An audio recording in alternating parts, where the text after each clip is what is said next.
Здравствуйте! Доброе утро, добрый день! Добро пожаловать на урок русского языка.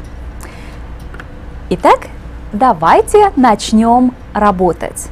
На уроке мы много говорим, много читаем и много пишем по-русски. На уроке мы много работаем. And today, of course, we also have a lot to do, a lot to accomplish. So, let's get started. Мы много говорили о Москве. We talked about Moscow a lot. Remember, for 2 years we have been talking about Moscow. Мы много, a lot, говорили о Москве. Вы уже хорошо знаете, что Москва большой и красивый город. Вы хорошо знаете, что Москва старый город. А сколько лет Москве? How old is Moscow? Сколько лет Москве? Вы знаете, сколько лет Москве? Do you know how old Moscow is? For the first time, Moscow was mentioned in Russian chronicles in the year 1147. 1147. That is the date when Moscow was mentioned in Russian chronicles for the first time. So in the year 1997, Moscow celebrated its 850th anniversary, and that certainly was a big celebration. That was a big day for everybody who lives in Moscow today. So we can say that Moscow is an ancient city. Старинный. Not just старый, old, but старинный, ancient, very, very old. Старинный. Старинный. And say that one more time after me. Старинный. An ancient city. Старинный город. Москва. Старинный город. Москва. Старинный город. And now read the sentence in your classrooms. Москва – старинный город. А теперь вы хорошо знаете, что Москва – старинный город. А сейчас посмотрите, пожалуйста, на картинки. Let's take a look at these few pictures of Moscow. Так, посмотрите, пожалуйста. Это Москва. Москва – старинный город. Старинный город. Вы хорошо знаете, что Москва – очень красивый, старинный русский город. Ну, хорошо. But Moscow is not the only ancient Russian city. There are a lot of really beautiful, very old cities in Russia. Let's take a look at some of these cities. Итак, посмотрите, пожалуйста. Это старинный русский город. Очень красивый, старинный русский город. Это тоже красивый, старинный русский город. Это старинные русские города. In the central part of Russia, around Moscow, and if you travel in a southward direction, then you will find a lot of really beautiful historical Russian towns that still have a lot of monuments that date back to the 10th century, to the 11th century, and they are just breathtakingly beautiful. And all the historic events that those cities are associated with, you just can't believe what a rich historical background you will find in those cities. So that is really very fascinating and very interesting. Итак, старинные русские города. So, старинный, по-английски ancient. And I hope that by this time everybody's wondering what's the Russian word for modern? Современный. Современный. Modern or contemporary. Современный. Современный. Современный город. Современный. Итак, давайте посмотрим на картинки. Итак, посмотрите, пожалуйста, и скажите мне, это старинный город или современный город? Это современный город. Хорошо. А это старинный или современный город? Это современный город. Это тоже современный город. Ну, хорошо, хорошо. Теперь вы знаете, что в России есть старинные города и современные города. Ну, хорошо. And also, I would like for you to take your textbooks. Возьмите учебники. And let's take a look at what we have on page 194. Page 194. Notice that in the third row of pictures here, you have это современный город. And then the caption under the very next picture says это старинный город. Современный город, старинный город. So now you know where you can look up these two words in your textbooks. And that's on page 194. You have two very nice illustrations with little captions under them that give you the words старинный and современный. Ну, хорошо. Опять, once again, опять давайте поговорим о Москве.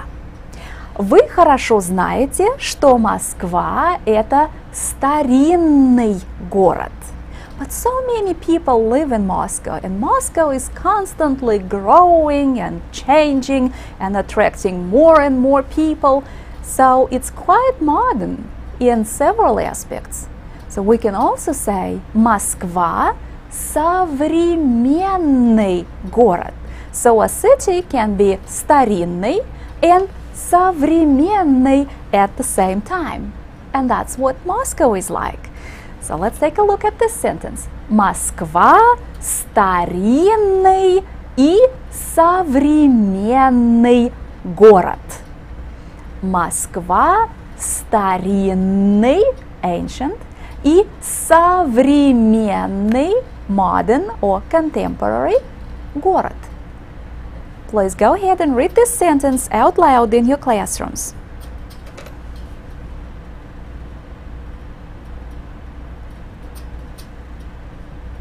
Современный.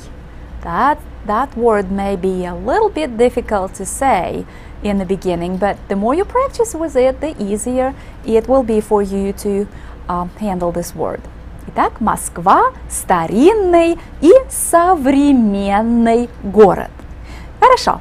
But you can use those words старинный and современный when talking about all kinds of things, especially when you need to express their age.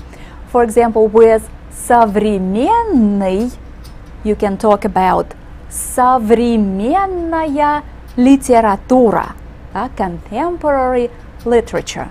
Or современная музыка, contemporary music. Or современное искусство, contemporary art. So let's take a look at these phrases. Современная литература, современная музыка, современное искусство. And современный, as you well know, is an adjective, so it does agree with nouns in number, gender. Современная литература, современная музыка, современное искусство. Ну, хорошо. Хорошо.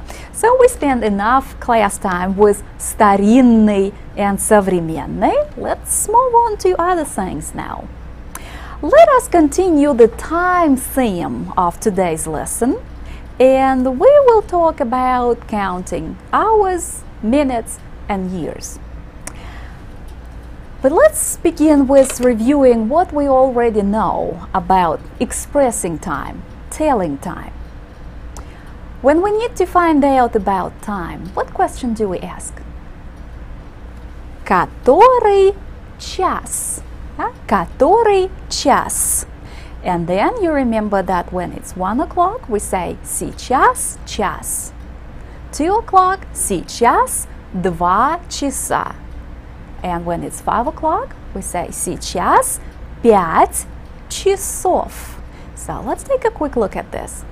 Час, да, сейчас час, сейчас 2 часа, 3 часа, 4 часа. But then when we reach 5, the ending on the word час is going to change. 5 часов, 6 часов, 7 часов, 8 часов, 9 часов, 10 часов, 11 часов, 12 часов. So expressing time with hours is easy. We learned it a long time ago. Now let's take a look at what we do with minutes. А как по-русски a minute or 1 minute? Минута.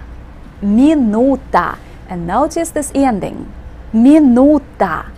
It's a feminine noun, right? Minuta. So how do we count minutes? We say одна минута, 2 минуты, 3 минуты, 4 минуты. And then you remember when we reach 5, the ending always changes. What happens with the word minuta is that it loses the ending altogether. 5 минут, 6 минут, 7 минут. And with all numbers from 5 through 20, we will be using the word minut without any ending on it.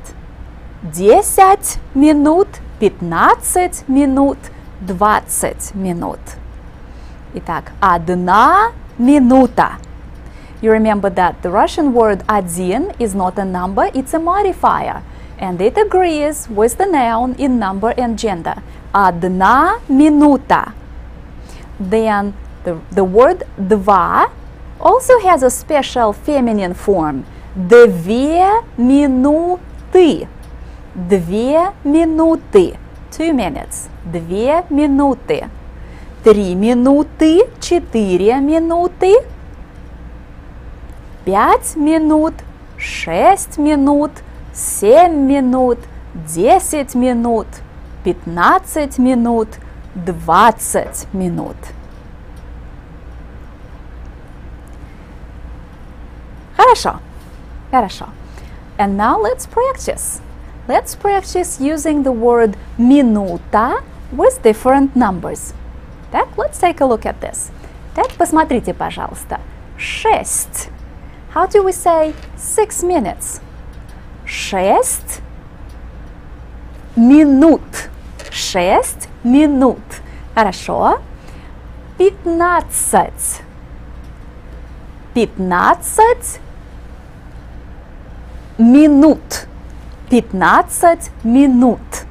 Хорошо. And we should say две, right? Because you remember that there's a special feminine form for this number. Две. Две минуты. 2 минуты. Хорошо. Хорошо. And how should we say this? Одна.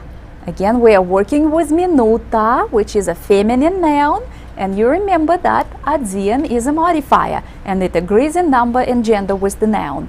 Одна минута. Одна минута. Хорошо.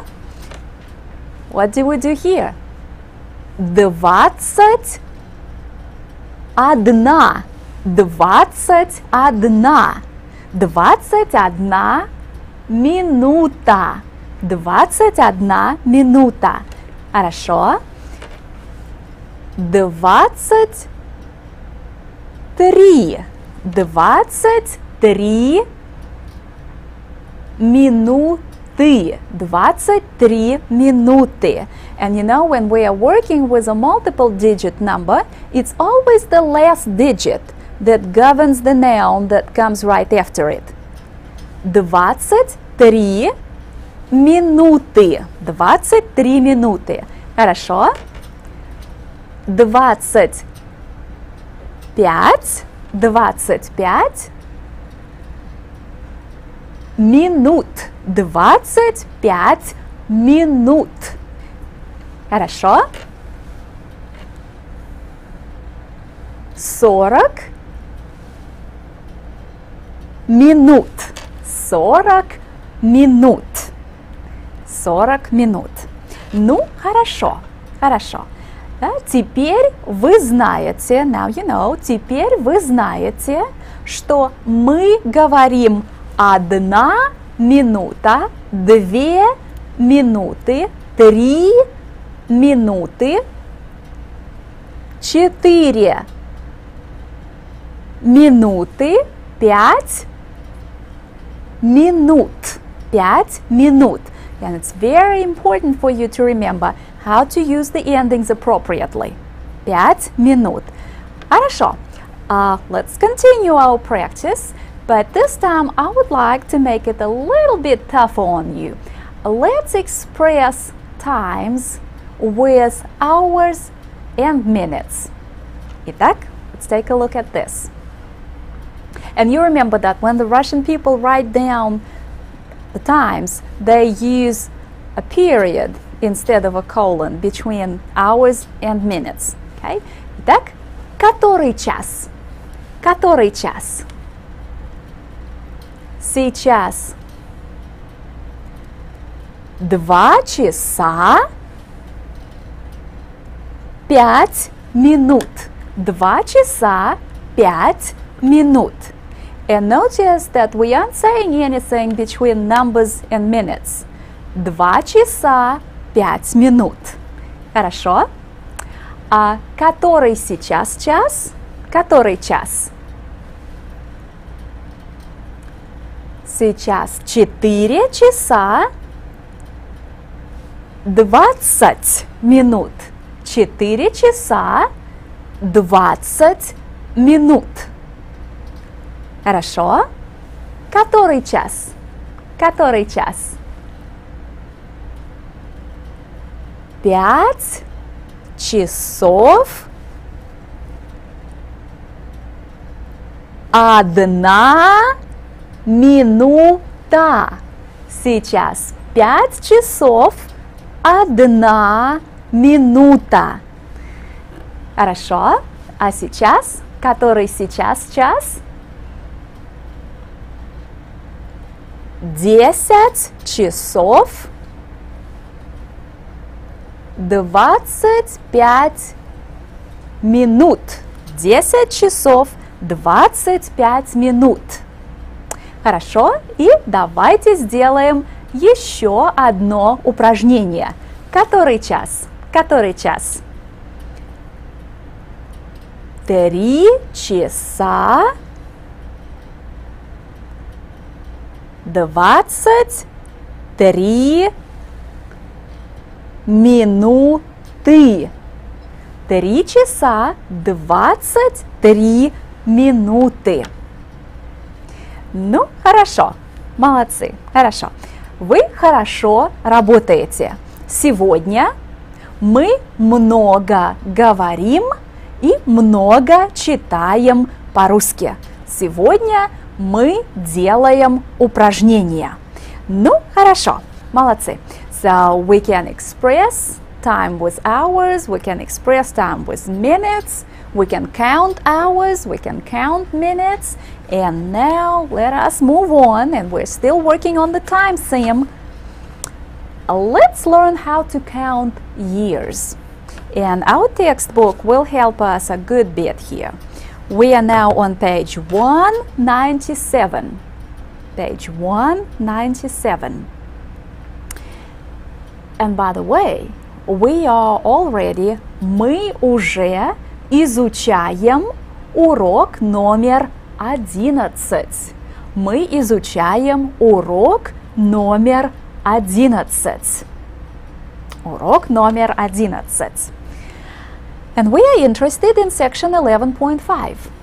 11.5. 11.5. So how do we count years? The Russian word for a year is год. Год. So we say 1 год, 2 года, 3 года, 4 года, and then you know when we reach 5, a change will occur. And it will be a big change here. 5 лет. Let's take a look at this. 1 год, 2 года, 3 года, 4 года, and then when we reach the word 5, we use an entirely different word with it, лет. 5 лет, which still means 5 years. 6 лет, 7 лет, and all numbers from 5 to 20 will go with лет. 5 лет, 6 лет, 8 лет, 10 лет, 14 лет, 20 лет. Ну, хорошо, хорошо. So, год, года, лет. 3 words that you need to remember. Год, 1 год, года, 2 года, 3 года, 4 года, лет. 5 лет. And all numbers from 5 to 20 go with лет. And then you remember if we have a multiple digit number, you look at the last digit, because the last digit governs the word or the form of the word that comes right after it. So, let's practice with numbers. Так, пожалуйста. 6. So, 6 years. How do we say that? 6 лет. 6 лет. Хорошо. 15. 15 лет. 15 лет. Хорошо. 2 года. 2 года. Хорошо. 1 год. And год is masculine, so we use the word один. 1 год. Хорошо. 21 год. 21 год. And it's the second digit here that tells us that we need to use the word год. 21 год. Хорошо. 23 года. 23 года. 23 года. 25 лет. 25 лет. The last digit here tells us to use the word лет. 25 лет. Хорошо? 40 лет. 40 лет. Ну, хорошо. Хорошо. So now you can count hours, minutes, and years. And by the way, how old are you? Can you express your age? Now you can express the number of years now. 16 лет if you are 17. 17 лет if you are 18. What do you say? 18 лет. 19. 19 лет. See, that's a thing that you need to practice with. The number of years. Ну, хорошо. Хорошо. So not only you can express how old you are, but you can also tell me how long you've been attending this particular school, or how long you've been living in this place, or things like that. So we can say Олег. Remember Олег, the construction worker? Олег работает в Новосибирске уже 5 лет. Олег работает в Новосибирске уже 5 лет. Or you have been studying Russian for 2 years, right? Мы изучаем русский язык 2 года. Антон Петрович работал на заводе 24 года. So let's take a look at some of these sentences. Итак, посмотрите, пожалуйста. Антон Петрович работал на заводе 24 года. Ольга Андреевна работала 10 лет в институте, а потом 4 года в библиотеке. Ну, хорошо. Мы изучаем русский язык уже 2 года. Let's take a look at this sentence. Мы изучаем русский язык уже 2 года. We have been studying Russian for 2 years already. 2 года. Ну, хорошо. Хорошо. Now, this is what I need you to do after this lesson. Of course, I want you to work on your additional exercises. And then at home, please take your textbooks, find урок номер 11, and on page 197, study section 11.5. Also, review counting hours and minutes, and translate this exercise from English into Russian.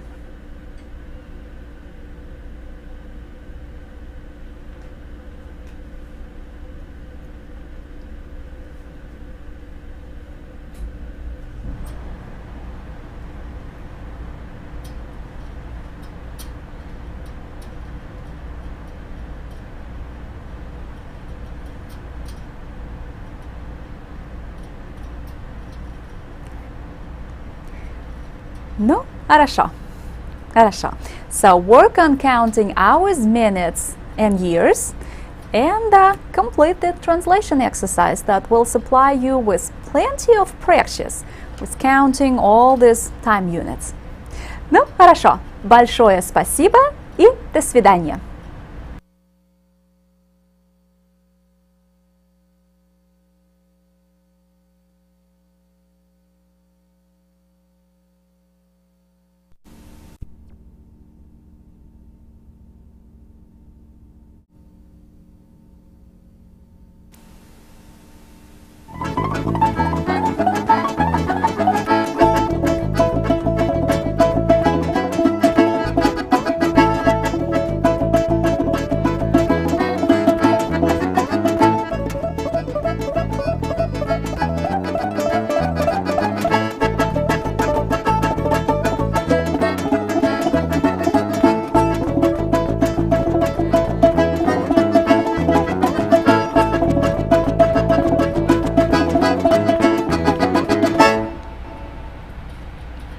Здравствуйте! Доброе утро, добрый день! Добро пожаловать на урок русского языка! Итак, давайте начнем наш урок. Вы уже знаете, что мы изучаем урок номер 11. Мы изучаем урок номер 11. Today, let us begin with a very short review of how we count years. Год. 1 год, 2 года, 3 года, 4 года, 5 лет.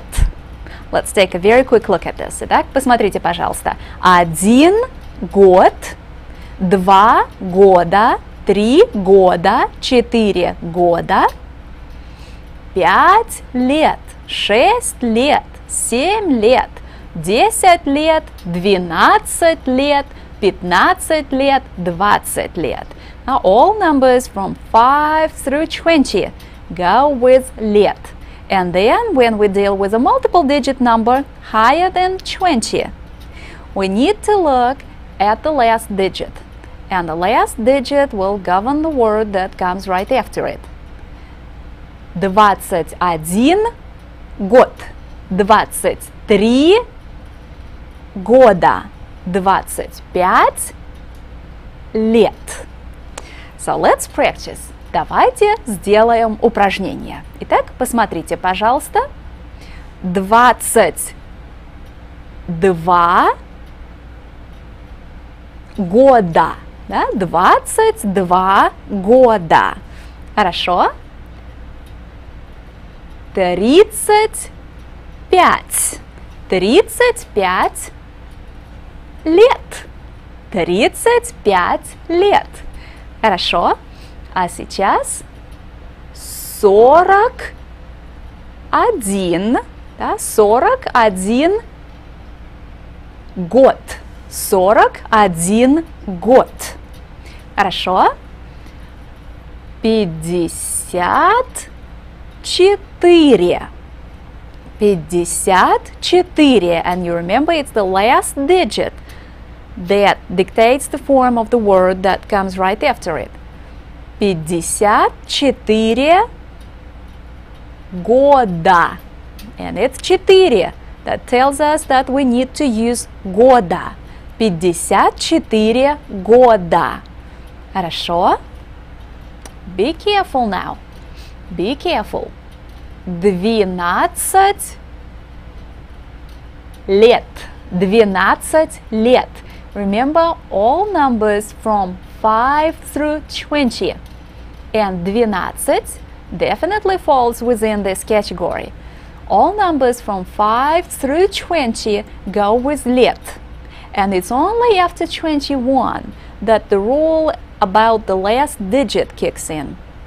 So please be very careful with this. All numbers from 5 through 20 go with лет. So 12 лет.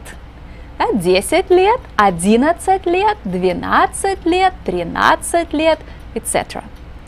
Ну, хорошо. Хорошо. How about counting hours and minutes?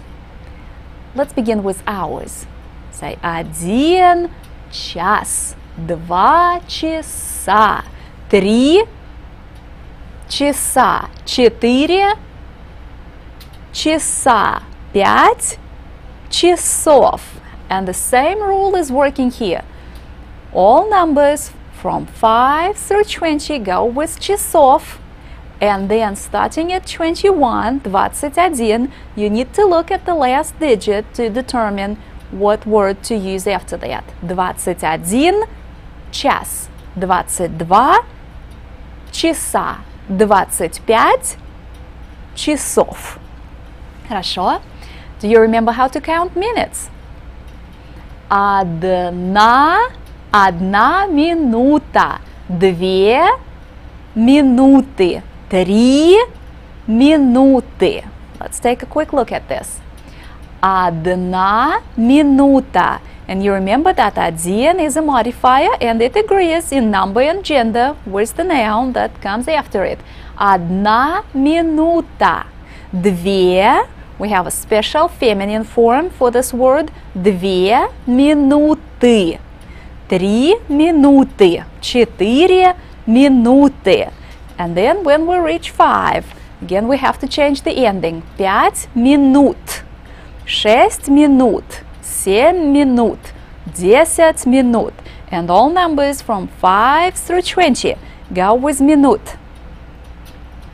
Ну, хорошо. So let's practice counting minutes. Итак, пожалуйста. 15 минут. Да? 15 минут. Хорошо. 21.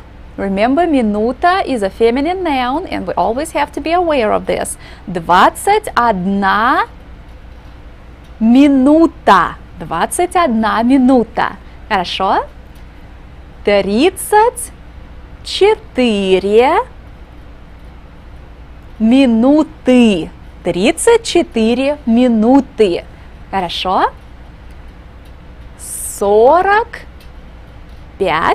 45 минут. 45 минут.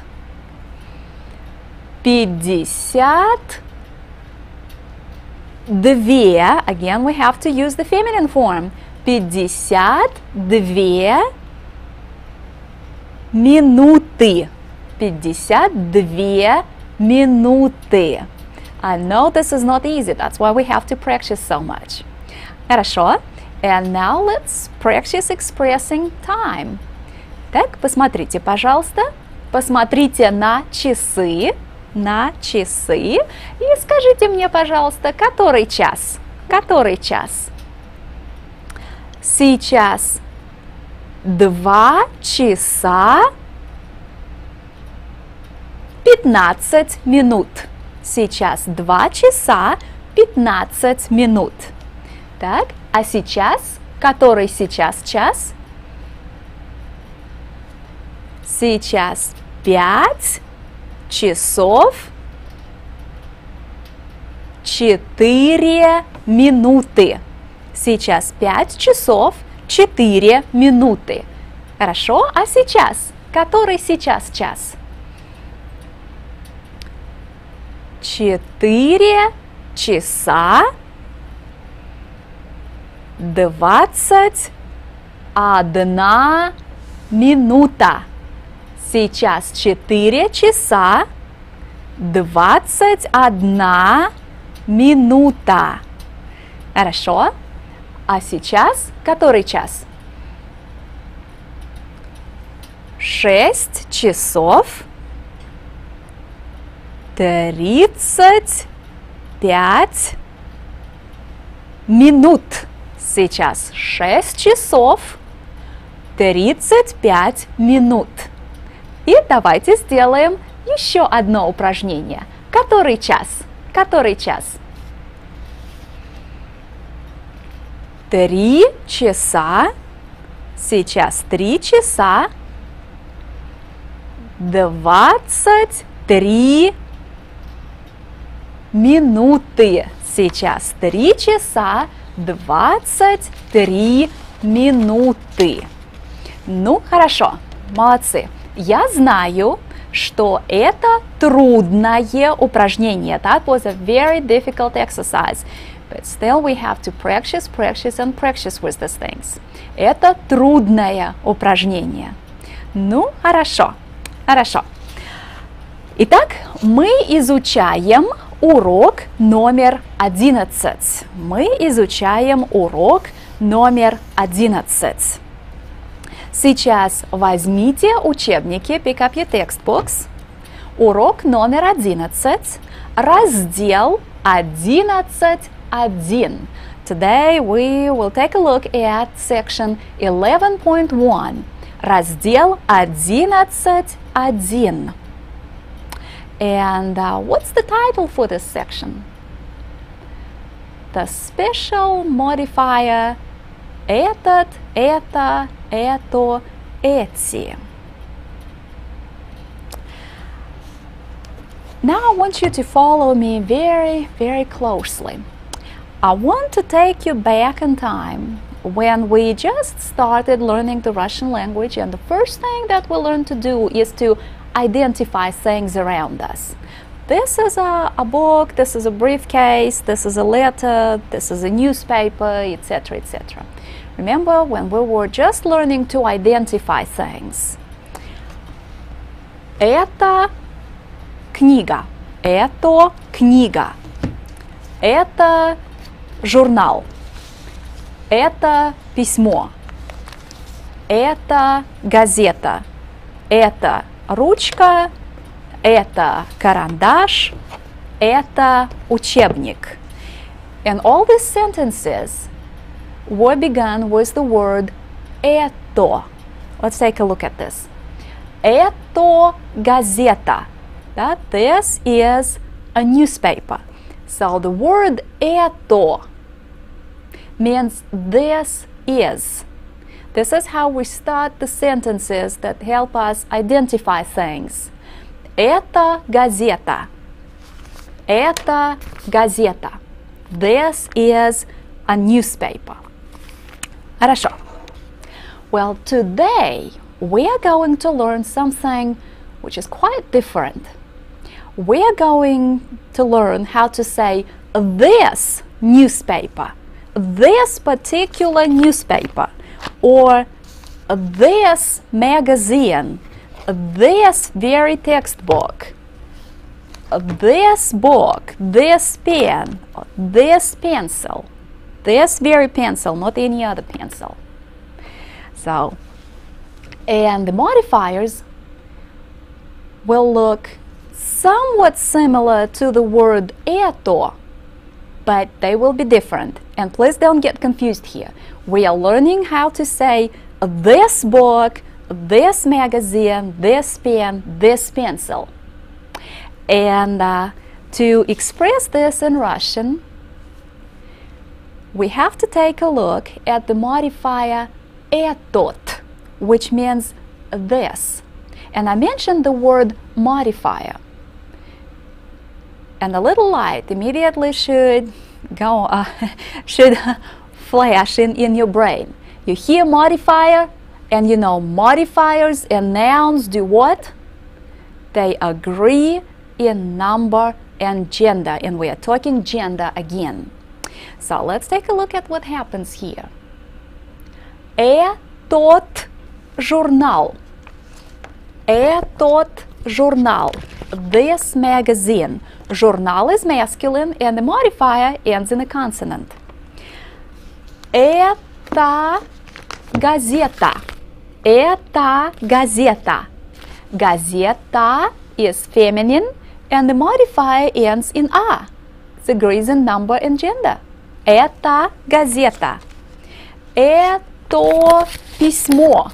Это письмо. Now, письмо is neuter and the modifier takes the neuter ending, or. Это письмо. Эти вещи, all these things. Эти вещи. Вещи is plural and the modifier takes the plural ending. This magazine, this newspaper, this letter, these things.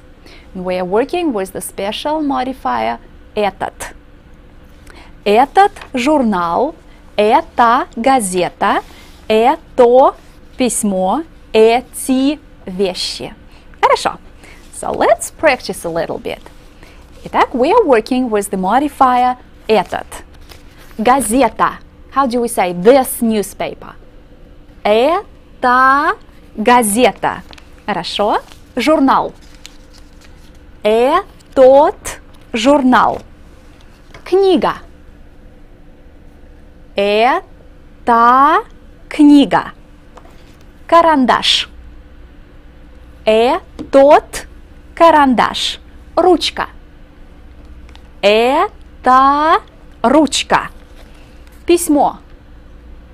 Это письмо. Okay. Газеты. Now I have several newspapers. Газеты. Эти газеты. Now we're using the plural form. Эти газеты. Ну, хорошо. Again, the modifier этот agrees in number and gender with the noun. Так, let's practice. What I want you to do is make up phrases with the modifier этот. Make it agree with these 4 words. Okay, very quickly write down your modifier noun phrases.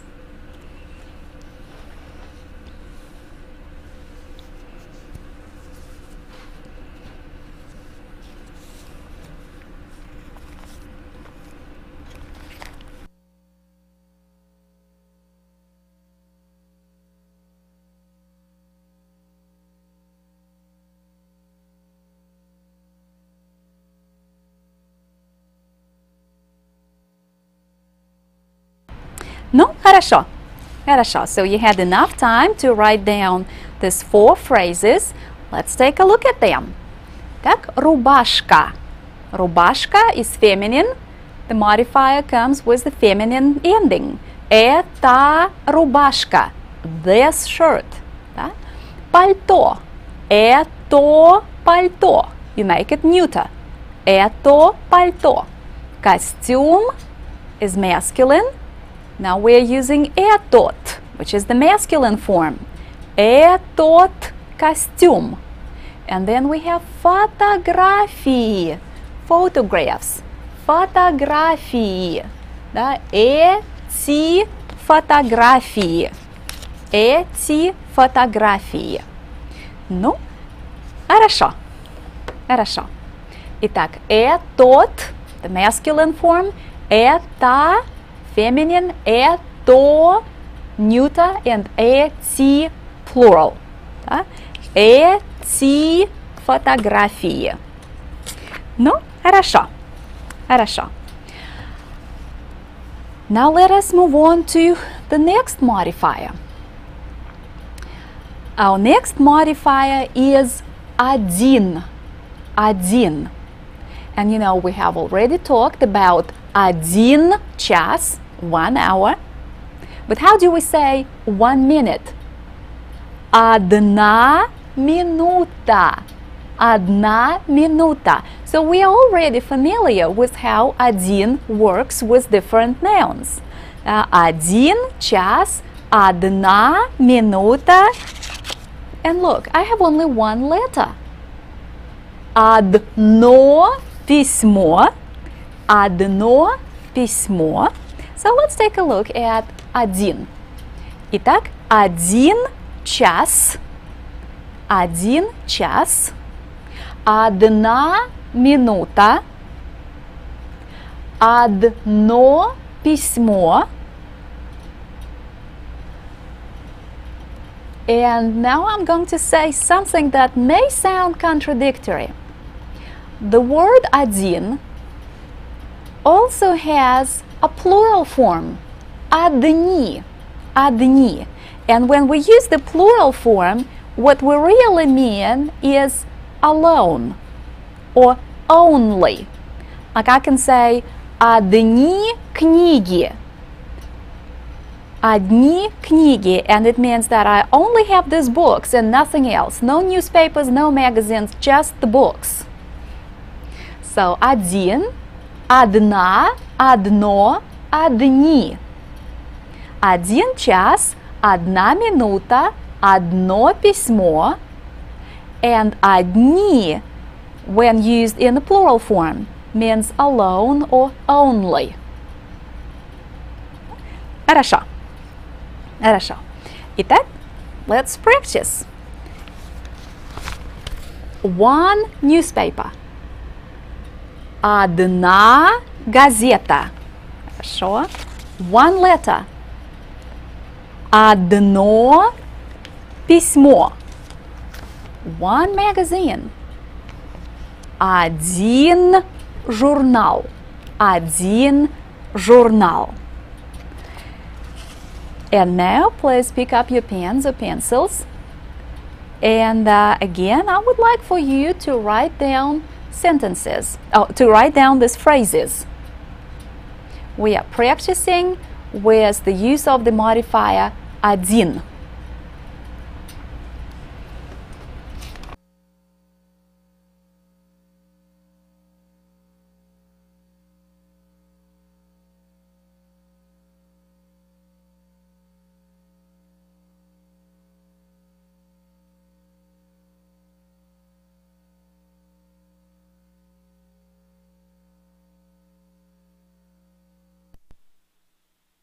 Now that you completed this exercise, let's take a look at the phrases that you should have in your notebooks.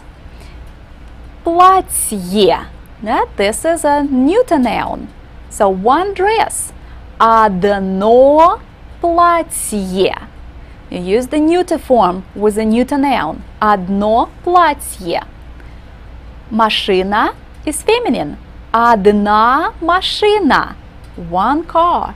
Одна машина. Один журнал. Журнал is masculine, so you are using the masculine form. Один журнал. Один журнал. Одно платье, одна машина, один журнал. Хорошо. Хорошо. Так, посмотрите, пожалуйста. У меня один журнал.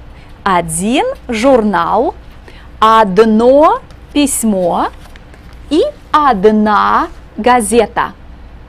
Одна газета, одно письмо, один журнал. Да?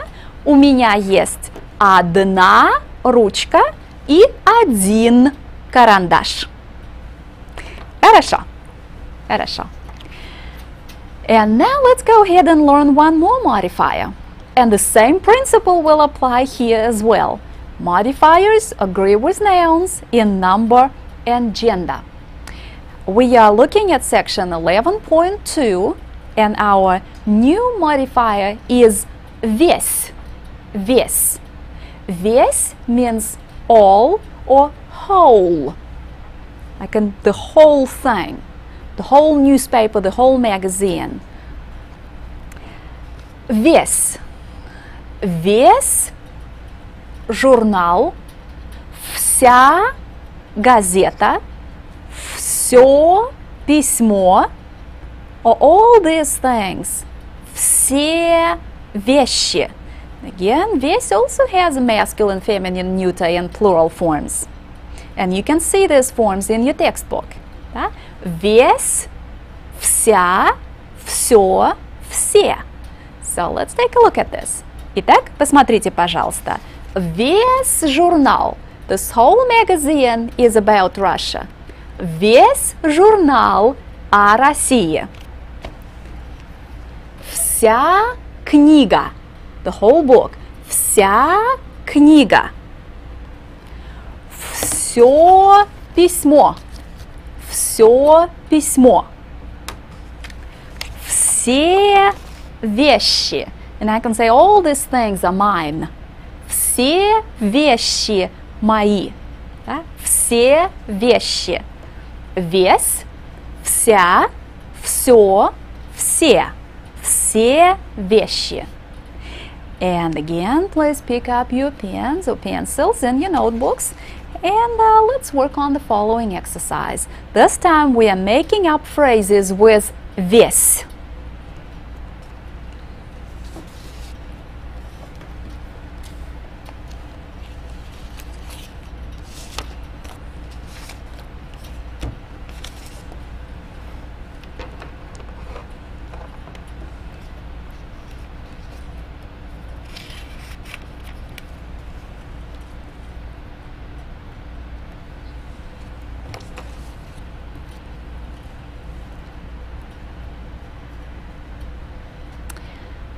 Ну, хорошо, хорошо. I hope that you took enough time to write down all these 4 phrases with весь. So let's take a quick look at our phrases. Весь дом, the entire house or the whole house. Весь дом. Весь дом. Вся передача. Вся передача. Feminine. все письмо. Все письмо. The entire letter or the whole letter. Все письмо. Все книги. All the books. Все книги. Все книги. Все книги. Ну, хорошо. Хорошо. I would like to make a few more comments on все and все. Все and все. These two words can function as modifiers. When все and все are followed by nouns, then these two little words are modifiers. Все книги, all the books, or все письмо, the entire letter, the whole letter. But when these words are used by themselves, when they are not followed by nouns, they mean something different. So let's take a look at these two examples. Все были на концерте. Everybody was at the concert. So we had this big important concert, that was a great event, and everybody in the world was there.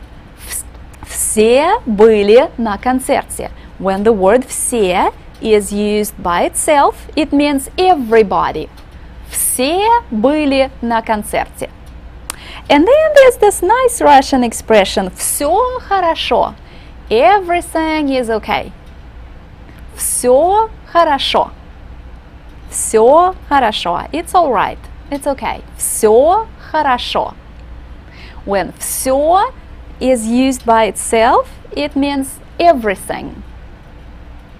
Все means everybody, and все means everything. Все хорошо. Everything's all right. Все хорошо. Ну, хорошо. And your textbook comments on this in section 11.2. 11.2. Хорошо. Итак, сегодня мы много работали. Today we worked a lot. Сегодня мы много работали. Мы много говорили по-русски, много читали по-русски и много писали по-русски. So right after this lesson is over, I want you to start working on additional exercises. And then at home, let's take your textbook and find урок номер 11. Урок номер 11. On pages 195 and 196, study sections 11.1 and 11.2. And there'll be an excellent review of the use of the modifiers этот, один, and весь. And then, to follow up on this, I want you to translate into Russian these sentences.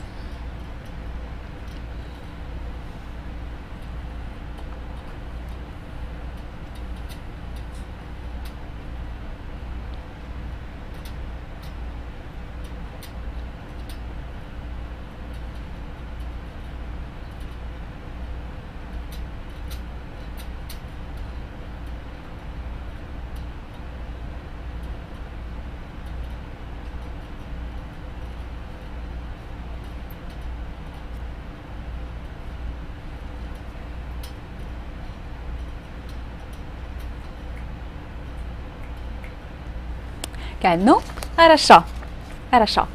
Итак, большое спасибо и до свидания.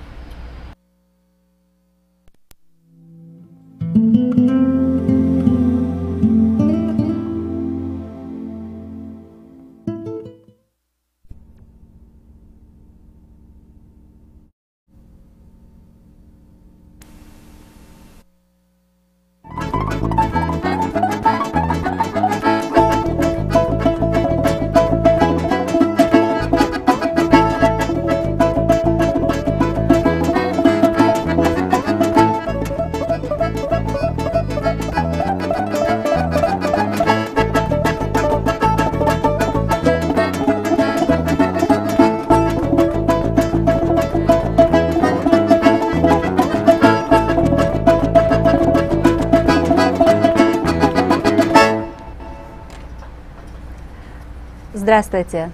Доброе утро! Добрый день!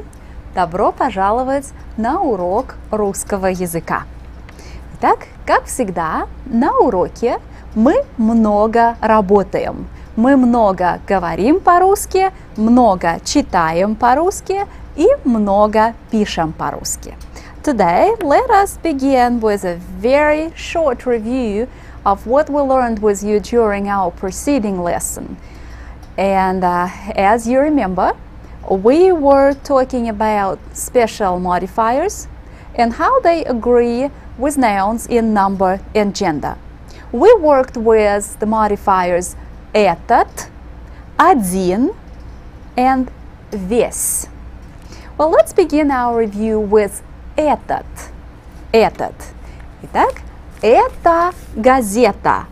Эта газета очень интересная. Да? Этот журнал. Этот журнал очень интересный. Это письмо. Это письмо очень интересное. И эти газеты, журналы и письма. Ну, хорошо. So the modifier этот has its masculine, feminine, neuter and plural forms. Let's take a look at them. Итак, посмотрите, пожалуйста. Этот журнал, эта газета, это письмо, эти вещи. And you can clearly see your masculine, feminine, neuter and plural forms of the modifier этот. We are talking about modifier noun agreement in number and gender. Ну, хорошо. Хорошо. Now our second modifier was один. Один. Один час. Да? Одна минута. Одно письмо. So let's look at the forms of the modifier один. Один час, одна минута, одно письмо. And then you remember that the modifier один also has the plural form, which means only or alone. Один час, одна минута, одно письмо, and then одни. Хорошо, хорошо. Итак, у меня есть одна газета, один журнал и одно письмо. У меня есть одна ручка и один карандаш. Хорошо. And also during our previous lesson, we learned about the modifier весь. Whole, entire, or all. Весь. Весь этот журнал, this whole magazine, весь этот журнал о России. This whole magazine is about Russia. Вся эта газета, this whole newspaper, вся эта газета о России. Now, let's take a look at the forms of the modifier весь. Итак, весь журнал, masculine. Вся книга, все письмо, все вещи. Весь, вся, все, все. Хорошо, хорошо.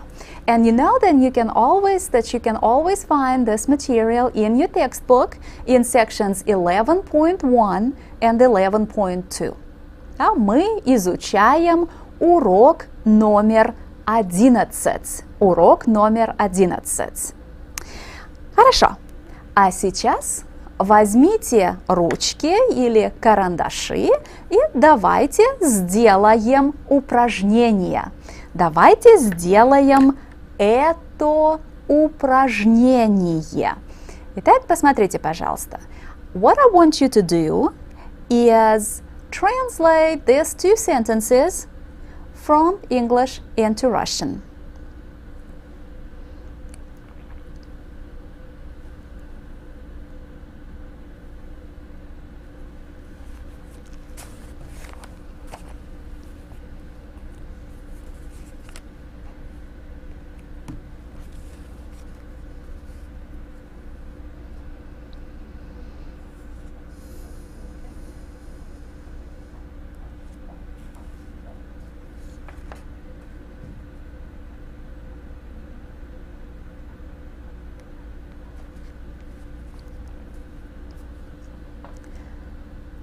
Ну, хорошо.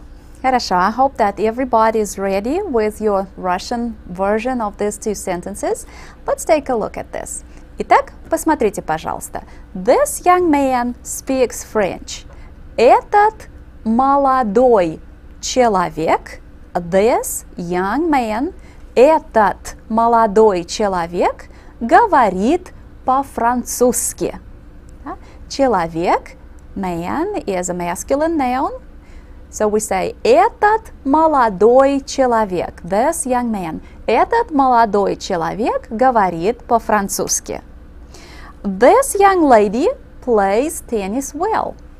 Эта девушка, this young lady, девушка is feminine, so the modifier takes the feminine ending too.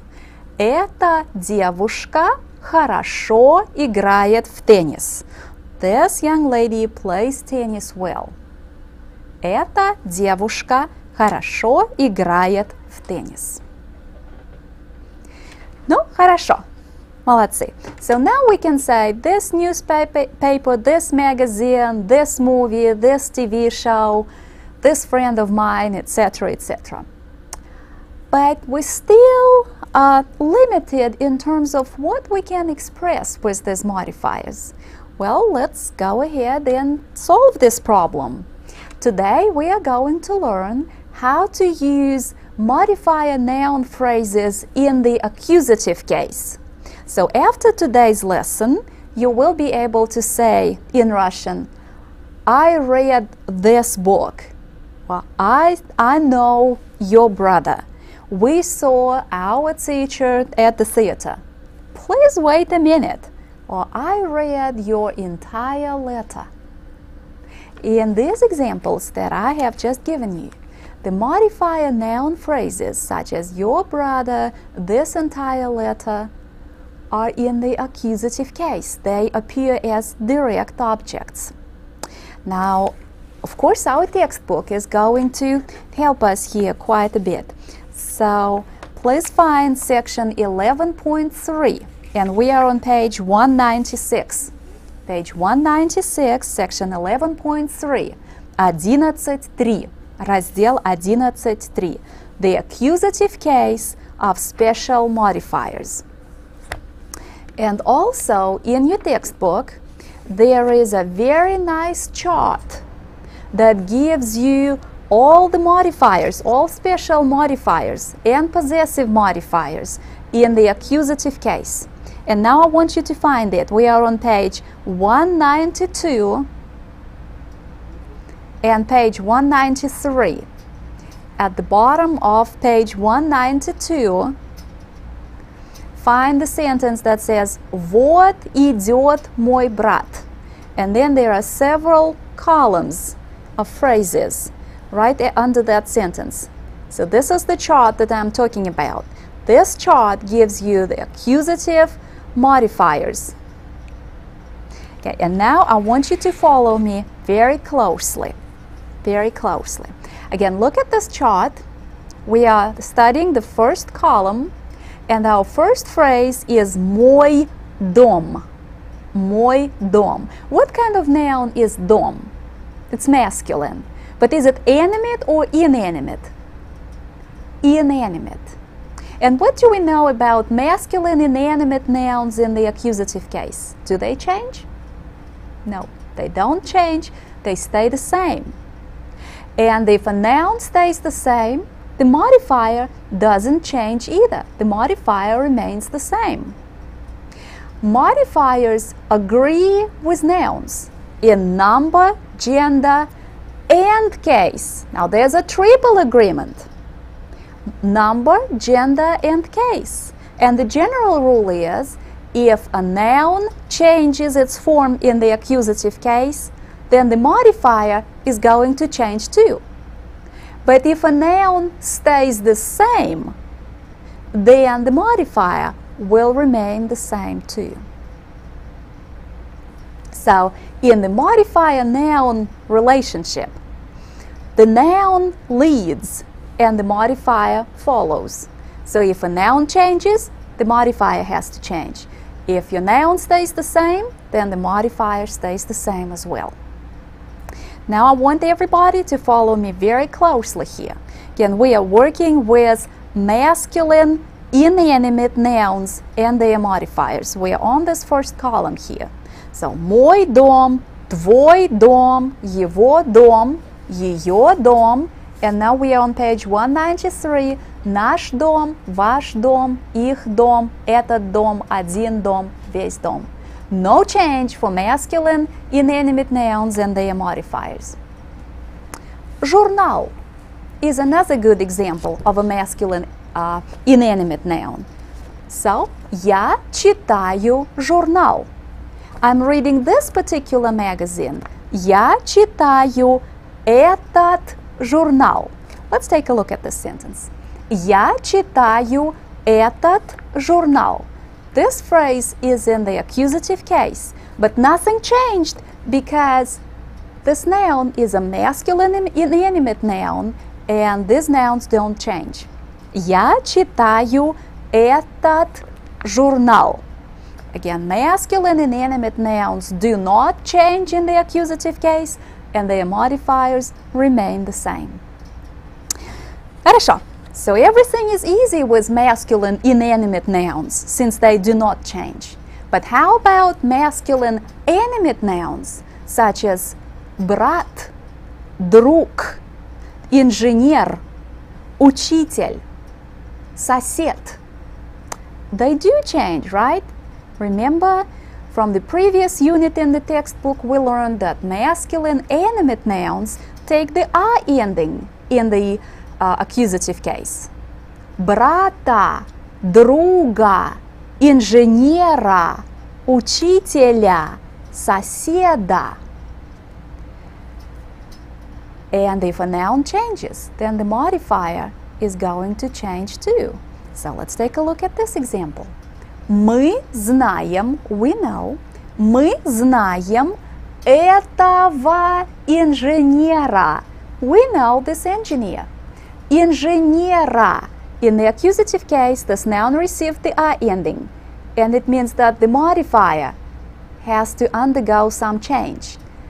It also changes its ending in the accusative case. Этого инженера. Мы знаем этого инженера.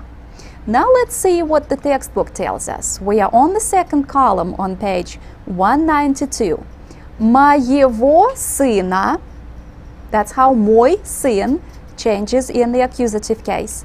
Твоего сына, его сына, ее сына, нашего сына. We are now on page 193. Вашего сына, их сына, этого сына, одного сына. So for the modifier, the basic ending is ого. От этого одного. Spelled O-G-O, pronounced ава. Одного сына. Этого сына. Okay? Masculine animate nouns change and the modifier changes as well. Хорошо. So we are done with masculine nouns and their modifiers in the accusative case. Well, let us move on and we will discuss feminine nouns. What happens to feminine nouns in the accusative case? Книга becomes книгу. Сестра turns into сестру. Feminine nouns change their endings from a to u. What's going to happen to their modifiers? They will have to change too. So let's take a look at this example. Мы уже знаем, we already know, мы уже знаем эту девушку. This entire phrase is in the accusative case. U for the noun, for this feminine noun, and U for the modifier. Isn't that nice and consistent? There are lots of rules in the Russian language, but rules work. Мы уже знаем эту девушку. And let's take a look what the textbook gives us. We are now studying the third column. Мою сестру. о мою книгу. Да? Твою сестру, твою книгу. Его сестру, его книгу. Ее сестру, ее книгу. And we continue on page 193. Also the third column. Нашу сестру, нашу книгу. Вашу сестру, вашу книгу. Их сестру, их книгу. Эту сестру, эту книгу. Одну сестру, одну книгу. О всю книгу. Again, feminine nouns change and their modifiers also have to undergo a change. And the textbook gives you all these endings. Everything is summarized for you on pages 192, 193. You just have to know how to use this chart. Хорошо. And there's only one more category for us to study from the textbook, and that's neuter nouns. Do neuter nouns change in the accusative case? Письмо. Я читаю письмо. No, they stay the same. Neuter nouns stay the same. So what's going to happen to their modifiers? They will also stay the same. So let's take a look at this example. Я читаю это письмо. Я читаю это письмо. Neuter noun stays the same and its modifier doesn't change either. No change. No change for the neuter nouns and their modifiers. And again, back to the textbook. What do we have here? Мое письмо. Твое письмо. Его письмо. Ее письмо. See, everything remains the same. Наше письмо, ваше письмо, их письмо, это письмо, одно письмо, все письмо. Neuter nouns and their modifiers remain the same. Хорошо. And now there's something that you will have to remember or write down, because it's not in the textbook. Plural inanimate nouns. Plural inanimate nouns, such as книги or журналы, письма, газеты. Plural inanimate nouns do not change either. So let's take a look at an example with a plural inanimate noun. Итак, посмотрите, пожалуйста. Я читаю эти книги и журналы. Книги и журналы are plural inanimate nouns. They do not change in the accusative case, and the modifier doesn't change either. So you always have to remember the rule that in the modifier-noun relationship, the noun is the boss. The noun is the leader. If the noun changes, then the modifier has to change. If the noun stays the same, the modifier stays the same too. But then when the noun changes, you need to know how to change it. And you also need to know how to change the modifier. That's why this chart on pages 192 and 193 is going to be so very important for you. And we'll be making a lot of exercises, we'll be doing a lot of exercises so that you can get used to this. But now let's go over the rule one more time.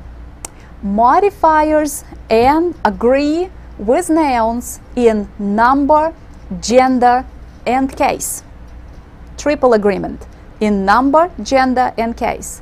Masculine animate and feminine nouns and their modifiers change endings in the accusative case. Masculine animate nouns and feminine nouns and their modifiers change endings in the accusative case. And to see how exactly they change endings, you need to go over the chart on pages 192 and 193. No? Хорошо. Хорошо. We know all the rules, we know all the endings or where to find them. Let's practice. Итак, это газета. Я читаю, I am reading this newspaper. Я читаю эту газету. Я читаю эту газету. Хорошо. Этот журнал.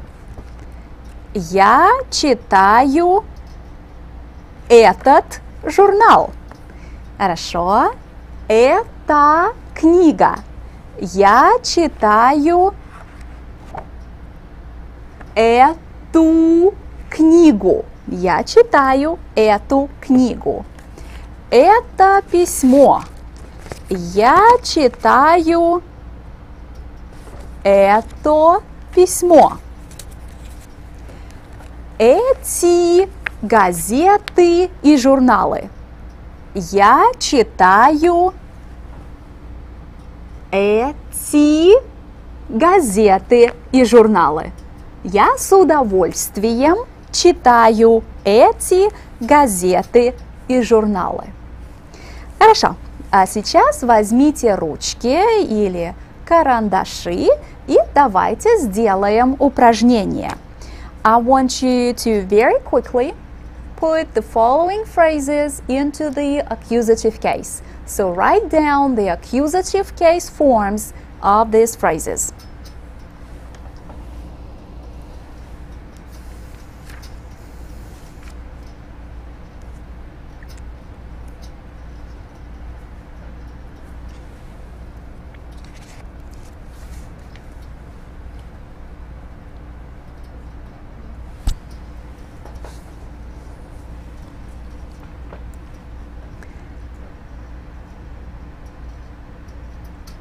Ну, хорошо, хорошо. Now that everybody is ready, let's go over this exercise. Our first phrase is этот дом. And in the accusative case, it stays the same, because дом is a masculine inanimate noun. Этот дом. Мой друг changes to моего друга. Друг is a masculine animate noun.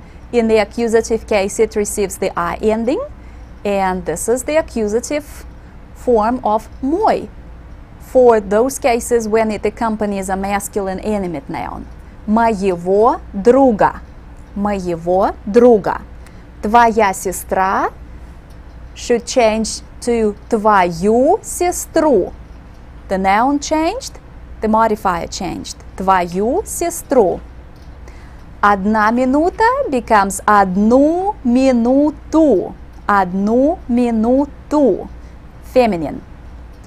And все письмо stays the same because письмо is a neuter noun and it doesn't change. Все письмо. So these are the accusative case forms.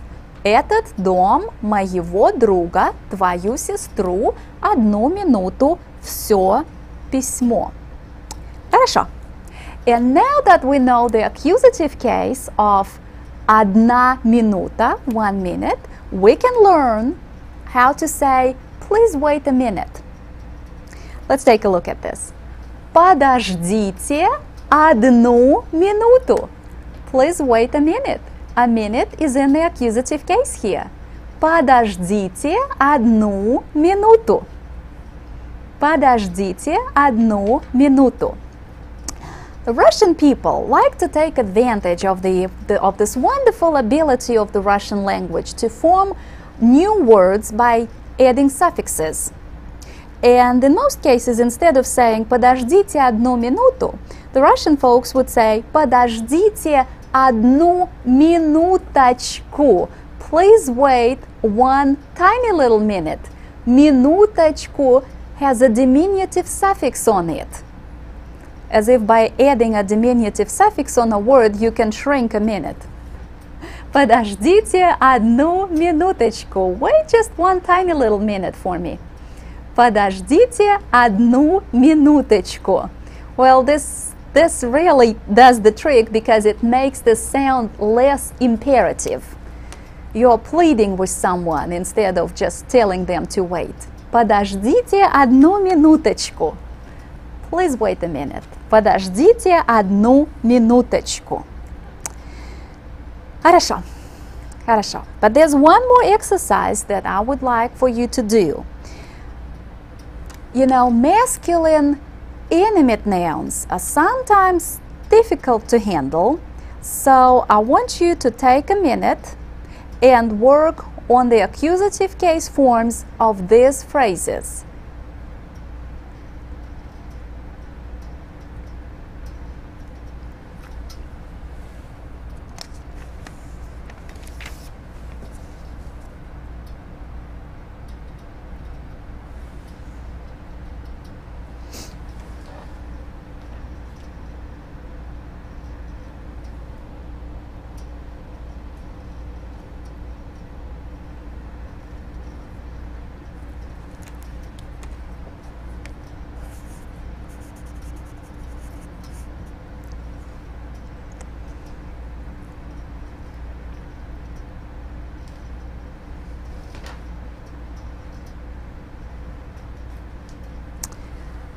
Ну, хорошо.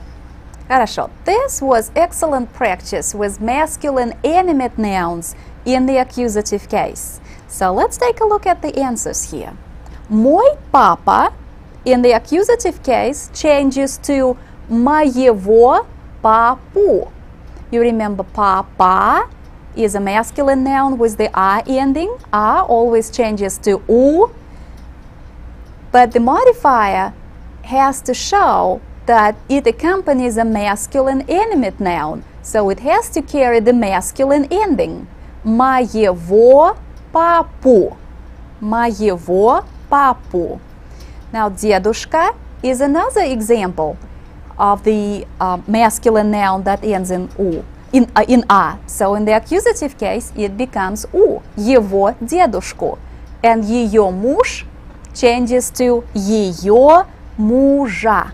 Ее мужа. Ну, хорошо. So we'll be working with these nouns over and over again, and gradually it will become easy. Хорошо.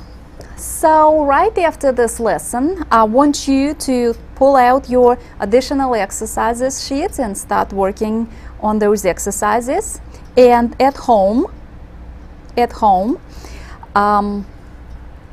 take a textbook on page 196, study section 11.3, and on pages 192 and 193, study the chart, go over the endings, and then on page 96, find the exercise 11.3 and work on sentences 1 through 10. Work on the first 10 sentences in exercise 11.3. You will be practicing with the accusative case of special modifiers. Ну, хорошо. Хорошо. Большое спасибо. I know this was a very difficult lesson, but we need to work on the difficult stuff too. Итак, большое спасибо и до свидания.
Здравствуйте, доброе утро, добрый день, добро пожаловать на урок русского языка.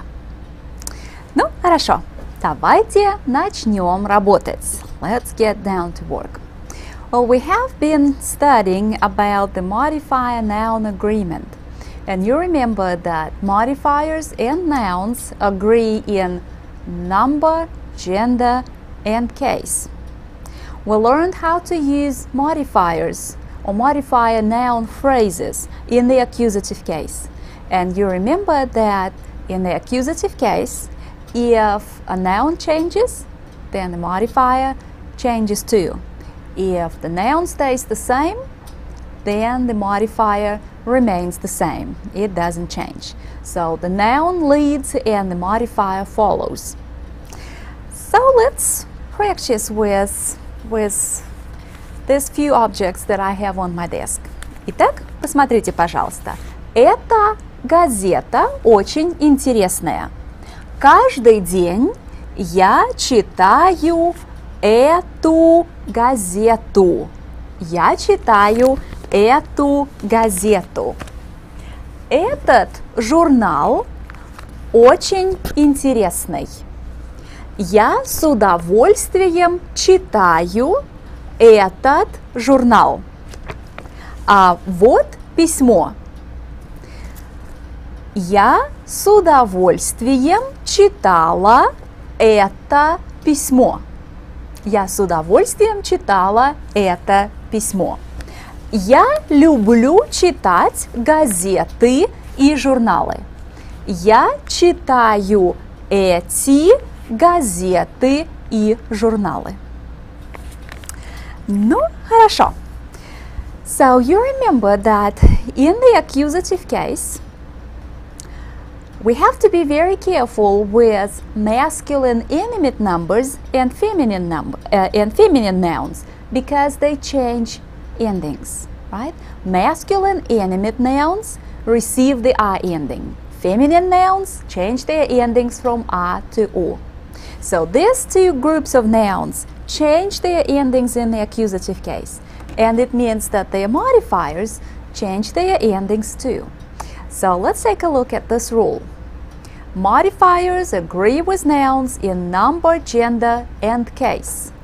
Masculine animate and feminine nouns and their modifiers change endings in the accusative case. Хорошо. So very quickly, let's go over different kinds of modifier noun phrases, and we will review what happens to these phrases in the accusative case. Let's begin with this. Я читаю этот журнал. Этот журнал. Журнал is what kind of noun? Masculine inanimate. And masculine inanimate nouns do not change, so their modifiers remain the same. Этот журнал. Я читаю этот журнал. Хорошо. Let's take a look at our next example. Я читаю это письмо. And письмо is which gender? Neuter. And as you remember, neuter nouns do not change in the accusative case. So the modifier here stays the same. Это письмо. Я читаю это письмо. Хорошо. Let's look at the next one. Я читаю эти книги и журналы. Я читаю эти книги и журналы. Let's look at книги и журналы. What can we say about these nouns? Both of them are plural nouns, but are they animate or inanimate? Inanimate. Inanimate plural nouns. And you remember that these nouns don't change in the accusative case. So the modifier, again, doesn't have to change either. Эти книги и журналы. Я читаю эти книги и журналы. Хорошо. Now let us move on and look at this one. Мы знаем этого инженера. Инженер is a masculine animate noun.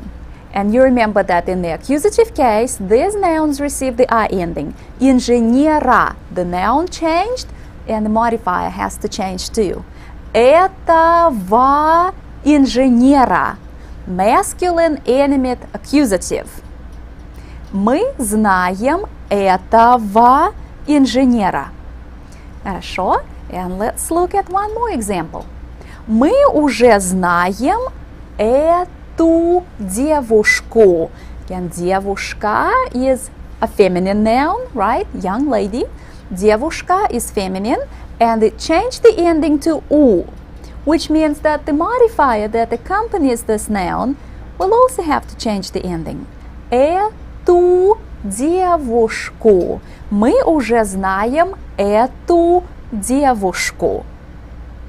So we have to be very careful with masculine animate nouns and feminine nouns and their modifiers when it comes to using them in the accusative case.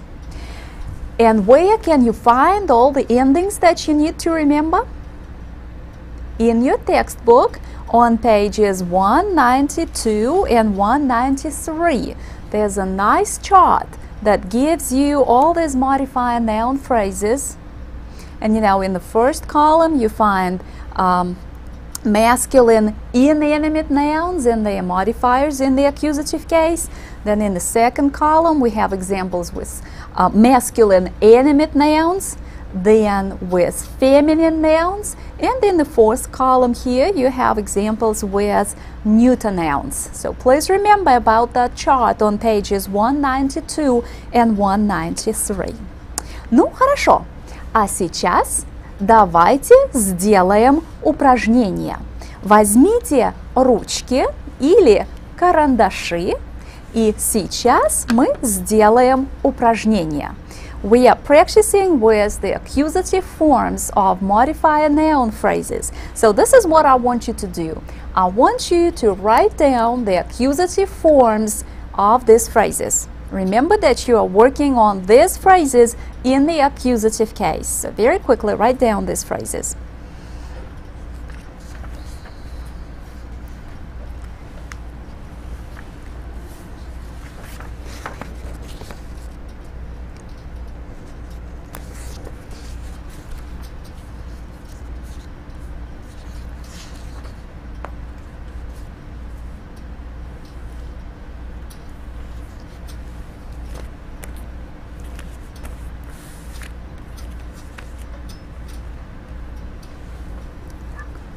Ну, хорошо, хорошо. So let's take a look at what happens to all of these phrases in the accusative case. Моя подруга. And the accusative form of this is мою подругу. Remember, подруга is a feminine noun. It changes its ending to u, and the modifier has to change to мою подругу. Его брат changes to его брата. Brat is a masculine animate noun, so in the accusative case it receives the I ending. Его брата. Одна минута becomes одну минуту. Again, this is the feminine noun. This is a feminine noun in the accusative case, and the modifier has to change its ending to одну минуту. Этот профессор becomes этого профессора. This is a masculine animate noun, so in the accusative case it receives the I ending, and then the modifier changes its ending to этого профессора. And все письмо remains the same because письмо is a neuter noun and it doesn't change. Все письмо. So this is what you should have in your notebooks. Мою подругу, его брата, одну минуту, этого профессора, все письмо. Ну, хорошо, хорошо.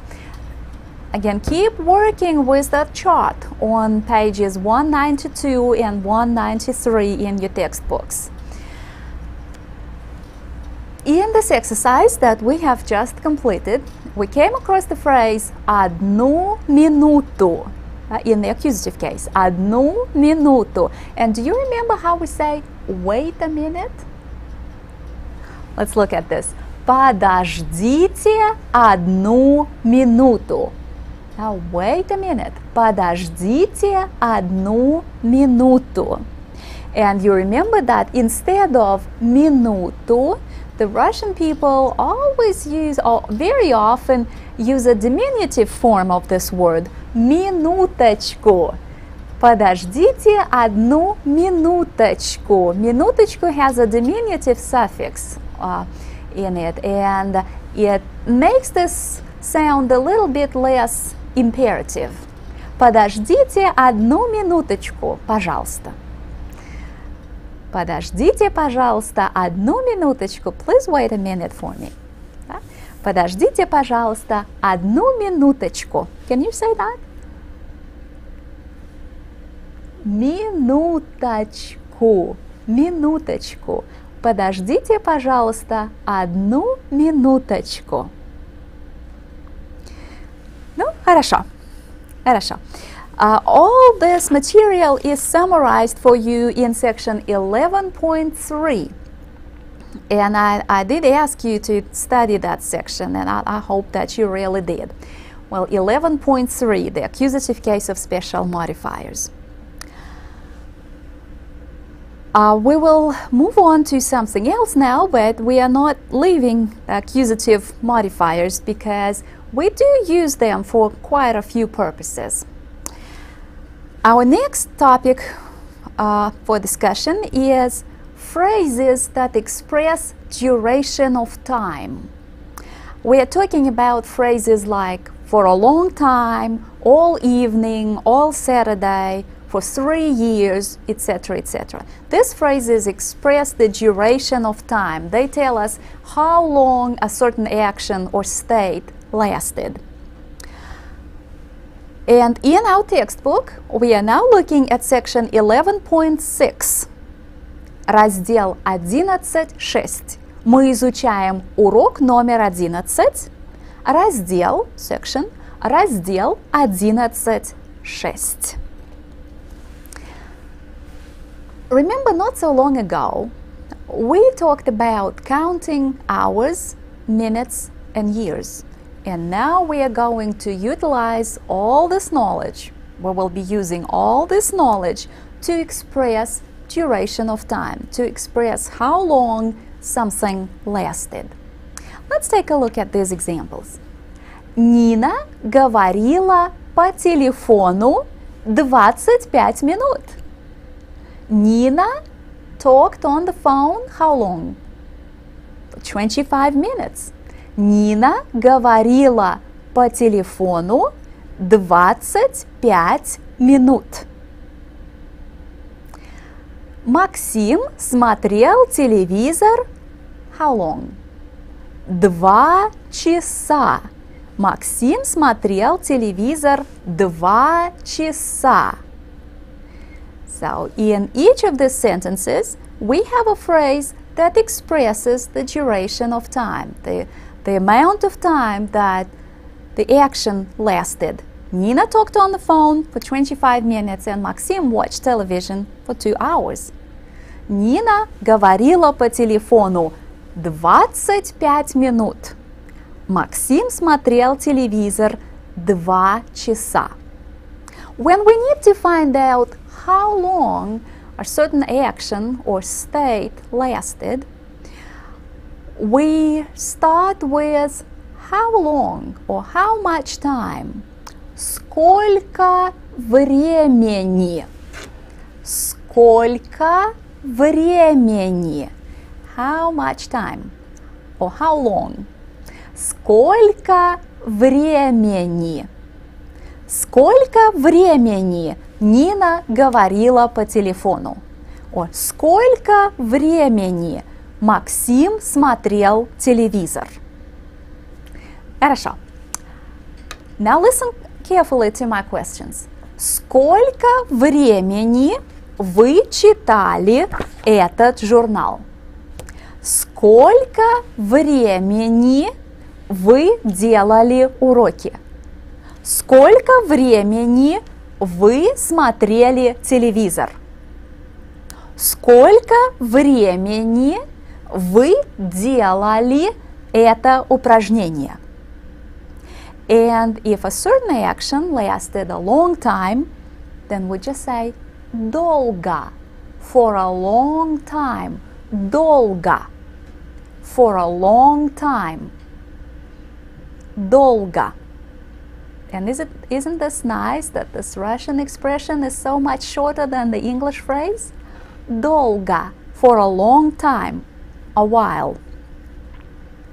And if a certain action lasted just for a very short amount of time, then we just say недолго. Недолго. We just put the negative prefix on долго. Недолго. Недолго. And say that one more time. Недолго. Недолго. Ну, хорошо. Хорошо. We can say Максим долго делал уроки. Нина долго говорила по телефону. Хорошо. Well, other phrases that also express the duration of time are all evening, all Saturday, all day, etc. Let's take a look at a few Russian sentences that contain this type of phrases.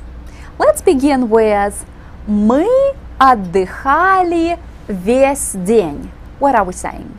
We rested for a whole day. Мы отдыхали весь день. And notice that we are using this modifier that we learned with you from unit number 11 in the textbook. Мы отдыхали весь день, the whole day, all day long. Мы отдыхали весь день. Хорошо. Let's take a look at this example. Папа читал газету все утро. Папа читал газету все утро. And утро is a neuter noun. Look at what happened to the modifier. Все утро. Папа читал газету все утро. And let's take a look at this. Мы отдыхали всю субботу. Мы отдыхали всю субботу. Now, what is happening here with всю субботу? Which case are we using to express the duration for this action? Субботу. The accusative case, that's right. Суббота is a feminine noun. It changed its ending to U in the accusative case, and the modifier changed the ending too. Всю субботу. So when we express the duration of time, and we use phrases like весь день, все утро, всю субботу, все воскресенье, всю пятницу, which case are we using? The accusative case. Хорошо. So let's look at phrases that express the duration of time. Итак, посмотрите, пожалуйста. Весь вечер, все утро, всю субботу, одну минуту. And to express the duration of time for a certain action, we are using the accusative case. Весь вечер, все утро, всю субботу, одну минуту.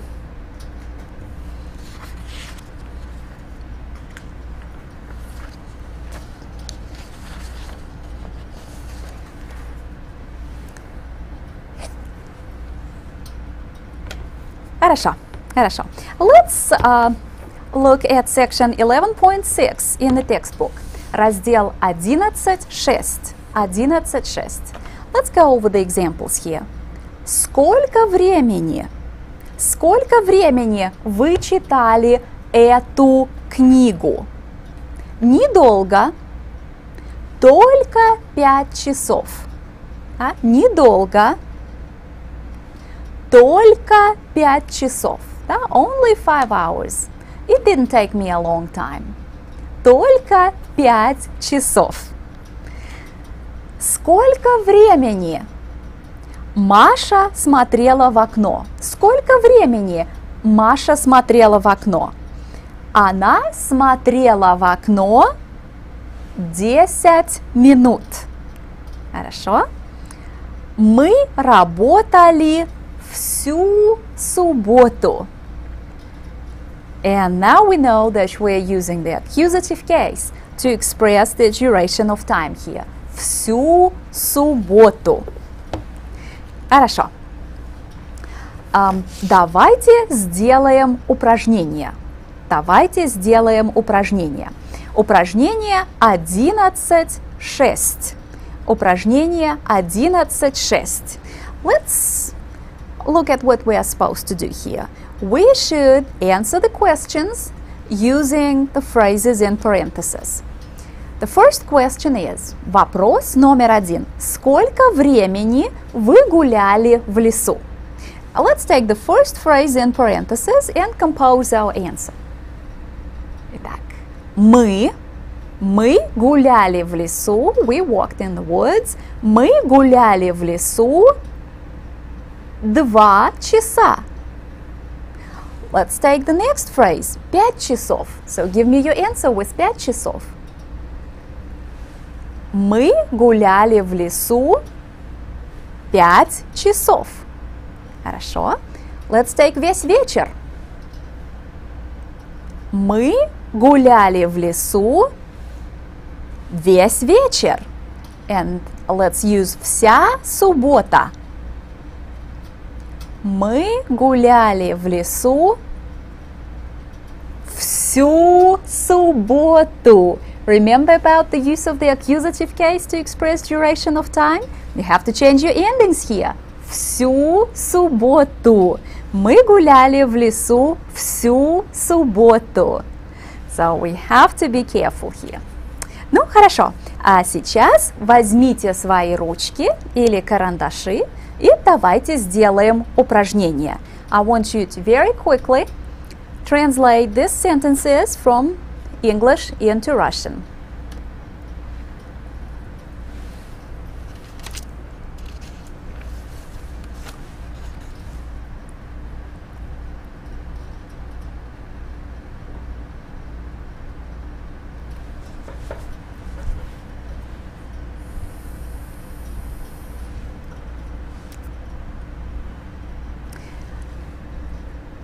Хорошо.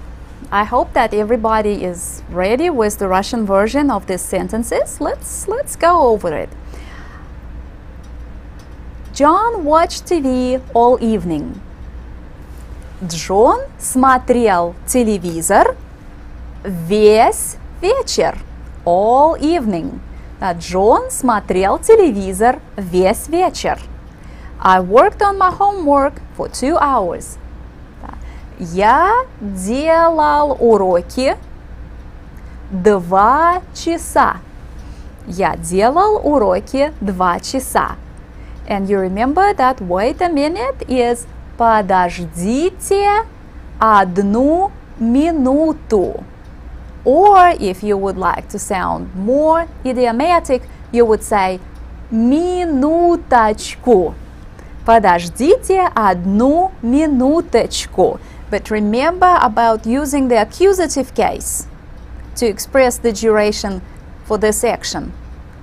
And since we're having a feminine noun here, we need to change the ending on the noun and on the modifier.